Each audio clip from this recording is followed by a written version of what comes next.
अऊज़ु बिल्लाहि मिन शर्रि शैतानिर रजीम। अफ़्ज़लुज़्ज़िक्र बिस्मिल्लाहिर्रहमानिर्रहीम। अल्हम्दु लिअहलिही वस्सलातु अला अहलिहा, अम्मा बाद।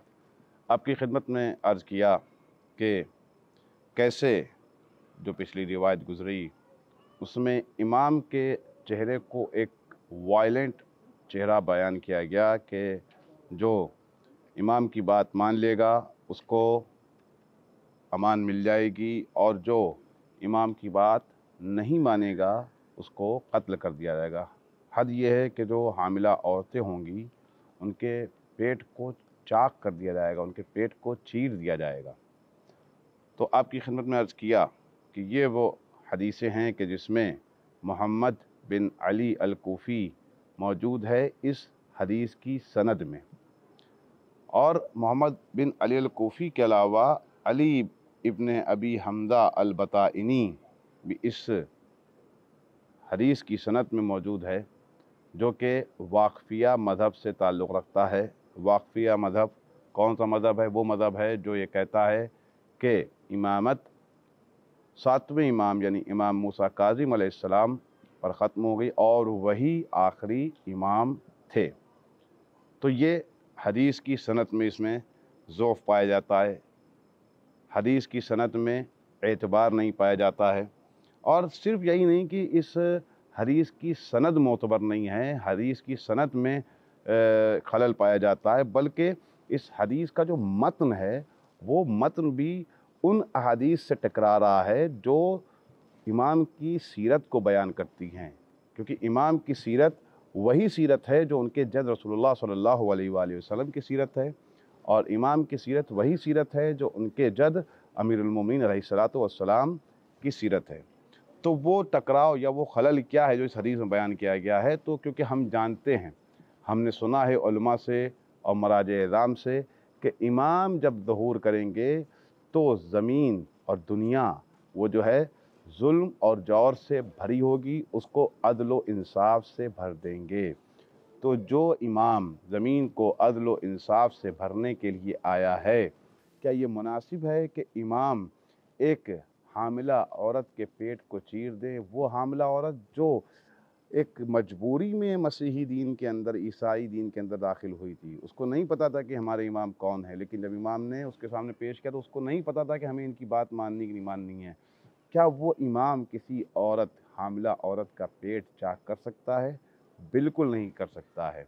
तो लिहाजा ये हदीस सनद के एतबार से भी मोतबर नहीं है, और मतन यानी पैराग्राफ जो इसका मतन है उसके एतबार से भी मोतबर नहीं है। क्यों? क्योंकि इमाम की सीरत, मैंने आपकी खिदमत में अर्ज़ किया कि इमाम की सीरत क्या वही सीरत है जो रसूलुल्लाह की सीरत है। रसूलुल्लाह की सीरत ये थी कि वो अपने ऊपर जुल्म करने वालों पर रहम किया करते थे। हमसे और आपसे वो वाक़या पोशीदा नहीं है जिसमें एक ज़ईफ़ा, एक बूढ़ी औरत रसूल खुदा के ऊपर कूड़ा फेंकती थी। जुल्म था ये रसूलुल्लाह के ऊपर, लेकिन उसके बावजूद भी रसूल खुदा उस बूढ़ी औरत, उस ज़ईफ़ा को माफ़ कर देते हैं। ये सीरत है रसूल खुदा की। और ना सिर्फ ये कि रसूलुल्लाह की सीरत है, बल्कि अमीरुल मोमिनीन की सीरत भी यही रही है। अमीरुल मोमिनीन पर जिसने वार किया, अमीरुल मोमिनीन को जिसने कत्ल किया, अमीरुल मोमिनीन पर जिसने तलवार से हमला किया, जिसको अब्दुर्रहमान इब्न मुलजिम कहा जाता है, जब अमीरुल मोमिनीन के सामने उसको पेश किया गया और उस प्यासा था वो, और उसके हाथ जो है वो सख्ती के साथ बंधे हुए थे, तो अमीरुल मोमिनीन ने इमाम हसन अलैहिस्सलाम से कहा था कि बेटा हसन, इसको पानी पिलाओ और इसकी रस्सियों को ढीला कर दो। ये सीरत है रसूल खुदा और अमीरुल मोमिनीन की। तो जब जद की ये सीरत है और इमाम जब ज़हूर करेंगे तो अपने जद की ही सीरत को राइज करेंगे, तो ये माकूल नहीं है, ये अदल नहीं है कि जब इमाम ज़हूर करें तो अपने जद रसूल खुदा और अपने जद अमीरुल मोमिनीन की सीरत के बरखिलाफ़ अमल को अंजाम दें। लिहाजा हमारे लिए जानना ज़रूरी है कि न सिर्फ ये कि एक खालिस मोमिन, एक अच्छा मुसलमान शरीयत इस्लामी और अहकाम दीनिया को जानता है, बल्कि इमाम उन सबसे ज़्यादा जानने वाले हैं। इमाम को पता है कि किस मौके पे कौन सा हुक्म जारी करना है, इमाम को पता है किस मौके पे कौन सी हद जारी करनी है। रसूल खुदा की सीरत ये रही है, रसूल खुदा ने हमें बताया है कि अगर कोई औरत ज़िना भी कर देती है और अगर वो हामिला है तो इस हमल के अय्याम में उस पर हद जारी नहीं की जाएगी जब तक वो औरत अपने बच्चे की विलादत न कर दे। विलादत करने के बाद उस पर हद जारी की जाएगी, लेकिन अय्याम हमल में उस पर हद जारी नहीं की जाएगी। जब रसूल खुदा ने ये दीन पहुँचाया है, ये हुक्म पहुँचाया है कि किसी हामिला औरत के ऊपर हद जारी नहीं की जा सकती है, तो कैसे इमाम मेहदी ज़हूर करने के बाद हामिला औरत के पेटों को चाक कर देंगे। ये हदीस सनद के एतबार से भी मोतबर नहीं है और ये हदीस मतन के एतबार से भी मोतबर नहीं है।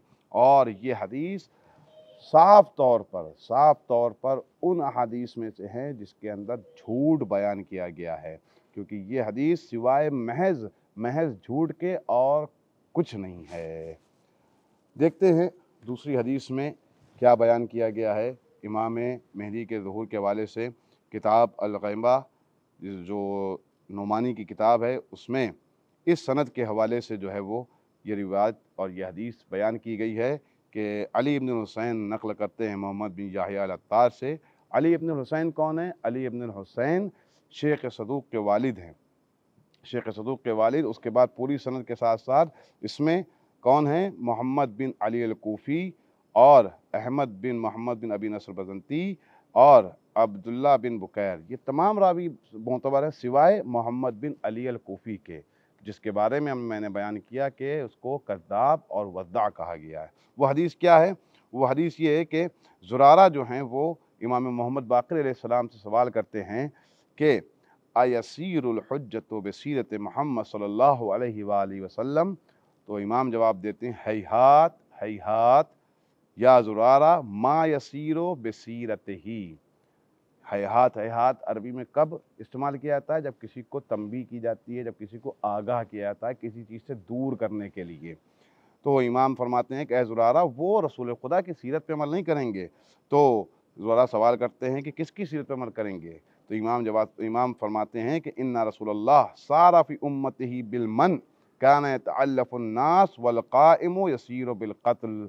इमाम जवाब देते हैं कि रसूलल्लाह एहसान के साथ अमल अंजाम देते थे। इमाम रसूल खुदा एहसान के साथ काम अंजाम लेते थे। ये रसूल खुदा लोगों के दरमियान मोहब्बत पैदा करते थे। वल क़ाइम यसीरु बिल क़त्ल, लेकिन कायम जो हैं वो कत्ल की सीरत इख्तियार करेंगे। लिहाजा ये हदीस अपने मतन के एतबार से भी झूठी हदीस साबित होती है। वल्हम्दुलिल्लाहि रब्बिल आलमीन।